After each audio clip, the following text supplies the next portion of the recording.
Chinese Indonesians are Indonesians descended from various Chinese ethnic groups, particularly Han.Chinese came to Indonesia as workers both directly and through Maritime Southeast Asia. The population grew rapidly during the colonial period when workers were contracted from the home provinces in southern China. Under the Dutch ethnic classification policy, Chinese Indonesians were considered foreign orientals.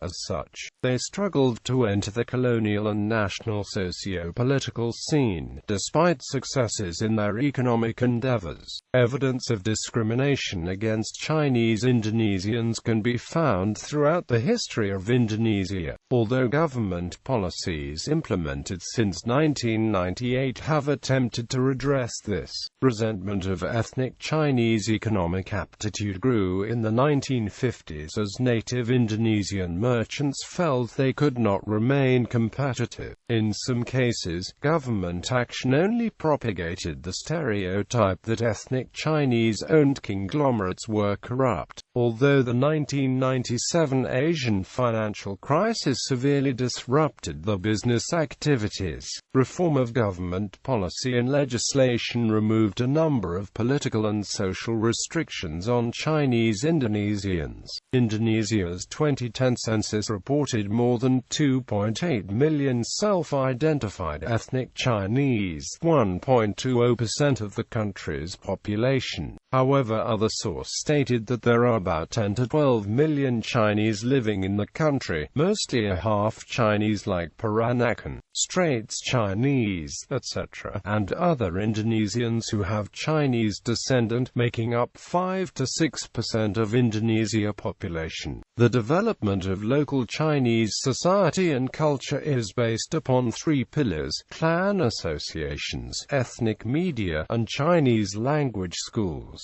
These flourished during the period of Chinese nationalism in the final years of China's Qing dynasty and through the Second Sino-Japanese War. However, differences in the object of nationalist sentiments brought about a split in the population. One group supported political reforms in mainland China, while others worked towards improved status in local politics. The New Order government dismantled the pillars of ethnic Chinese identity in favor of assimilation policies as a solution to the Chinese problem. Patterns of assimilation and ethnic interaction can be found in Indonesia's literature, architecture, and cuisine. The Chinese Indonesian population of Java accounts for nearly half of the group's national population, although they are generally more urbanized than Indonesia's indigenous population. Significant rural and agricultural communities exist throughout the country. Declining fertility rates have resulted in an upward shift in the population pyramid as the median age increases. Emigration has contributed to a shrinking population, and communities have emerged in more industrialized nations in the second half of the 20th century. Some have participated in repatriation programs to the People's Republic of China, while others emigrated to Western countries to escape anti-Chinese sentiment. Among the overseas residents, their identities are noticeably more Indonesian than Chinese.